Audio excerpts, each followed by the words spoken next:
নমস্কার বন্ধুরা, সবাই কেমন আছেন? আমি অর্পিতা চলে এসেছি আরও একটা রেসিপি নিয়ে। আজকে বানাবো আমলকির আচার। এখানে আমার প্রায় 1 কেজির মতো আমলকি আছে। আমি এগুলোকে টুকরো টুকরো করে কেটে নেব। বীজগুলোকে এইভাবে বের করে নিতে হবে। আমলকিগুলোকে এইভাবে আমি টুকরো টুকরো করে নিয়েছি। নিয়ে এবার এখানে আমি এই যে জল বসিয়েছি গ্যাসে, জলটা ফুটে গেছে। এর মধ্যে আমি আমলকিগুলোকে দিয়ে 5 মিনিট ফুটিয়ে নেব।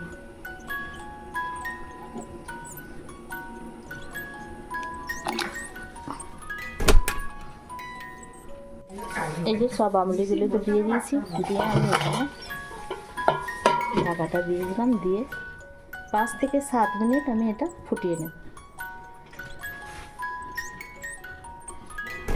এই দেখুন আমলকিটা আমার প্রায় সিদ্ধ হয়ে এসেছে। এবার এটা আমি এই যে এটার মধ্যে ঢেলে দেবো, তাহলে পুরো জলটা নিচে পড়ে যাবে। এই দেখুন আমি আমলকিটাকে এর মধ্যে ঢেলে দিয়েছি, জলটা নিচে পড়ে গেছে। এইভাবে আমি প্রায় 1 ঘন্টা আমি এটাকে জাগবো যাতে এর জলটা শুকিয়ে যায়। এবং মাঝে মধ্যে এরকম করে আমি নেড়ে দেবো। আর নিচের এটাকে আমি সরিয়ে দেবো, অন্য একটা পাত্রের মধ্যে এটাকে আমি রাখবো। আমলকির আচারটা করার জন্য আমি একটা ভাজা মশলা করব। আচ্ছা, এখানে নিয়েছি 5 ফোড়ন, এখানে আছে কালো সর্ষে, এখানে আছে গোটা জিরে, এখানে আছে শুকনো লঙ্কা, এখানে দারচিনি আছে, এখানে এলাচ আছে, আর আছে গোলমরিচ। আমি এটাকে একসাথে কাঠখোলায় একটু নেড়ে নেবো, নিয়ে মিক্সিতে গুঁড়ো করে নেব। তাহলে এটা আমি কড়াতে দিয়ে দিচ্ছি।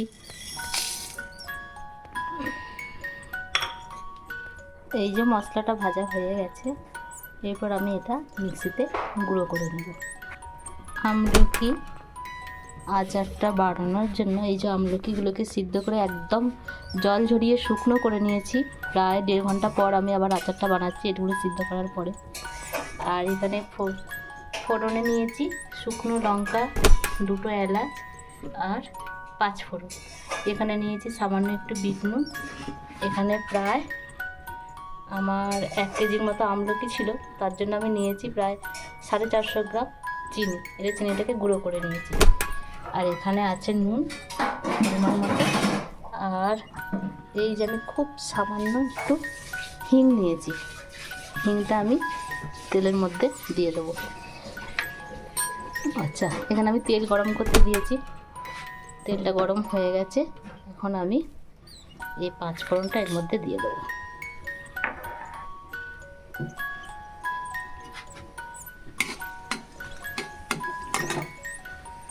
তেলটা আমার হয়ে গেছে, এর মধ্যে আমি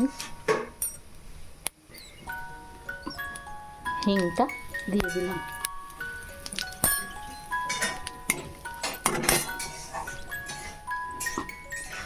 এবার আমি এর মধ্যে আমলকিগুলো দিয়ে দেব।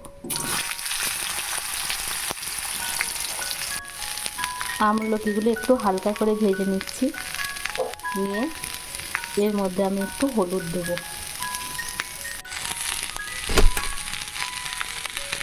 এর মধ্যে দিয়ে দিলাম এই যে সামান্য পরিমাণ একটু হলুদ।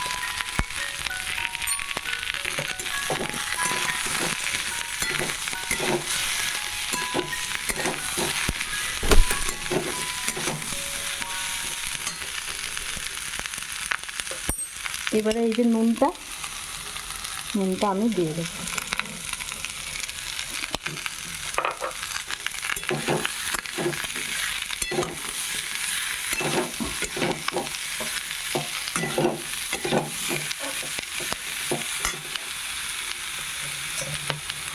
এরপর আমি এই চিনিটা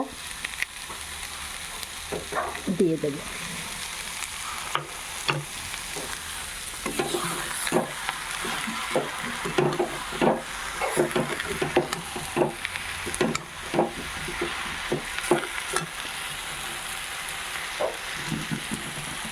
আপনারা চাইলে গুড় দিয়েও করতে পারেন এটা। এই দেখুন চিনিটা গলতে শুরু করেছে। আপনারা চেষ্টা করবেন জল না দেওয়ার। খুব যদি অসুবিধা হয় তাহলে ওই 1 চামচ কি 2 চামচ চা চামচের জল দিতে পারেন।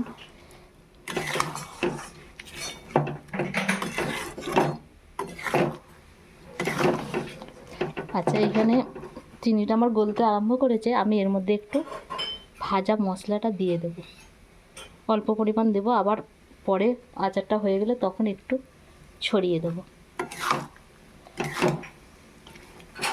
তাহলে এই ভাজা মশলাটা না এর মধ্যে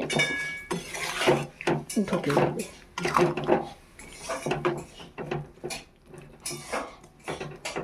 বিট নুনটা আমি পরে দেবো, আর একটু দিয়ে দিলাম।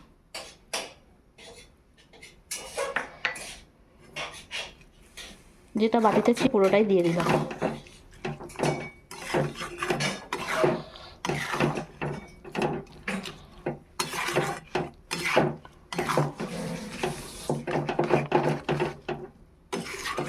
আপনারা চাইলে এখানে লঙ্কা গুঁড়ো অ্যাড করতে পারেন। দেখুন কতটা কালারফুল হয়েছে। দেখুন বন্ধুরা, চিনির রসটা বেশ গাঢ় হয়ে এসেছে। এটা অবশ্য আরও কিছুক্ষণ হবে। তো এবার আমি কী করবো, বিট লবণটা দিয়ে দেবো। এই যে বিট লবণটা দিয়ে দিলাম।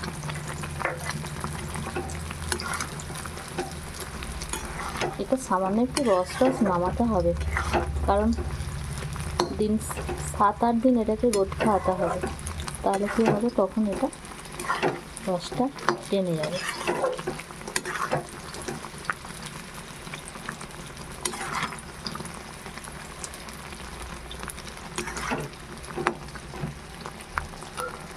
আর কিছুক্ষণ ফুটিয়ে এটা নামিয়ে, এই যে একদম রেডি।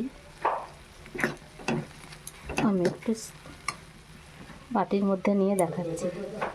এই দেখুন কতটা সুন্দর দেখতে হয়েছে। আমি এর মধ্যে একটু ভাজা জিরে গুঁড়ো ছড়িয়ে দিলাম।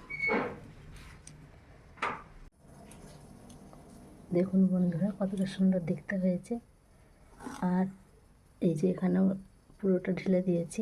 এবার এর উপরে একটু ভাজা মশলা ছড়িয়ে দেব। এইভাবে 3-4 দিন আমাকে রোদ খাওয়াতে হবে।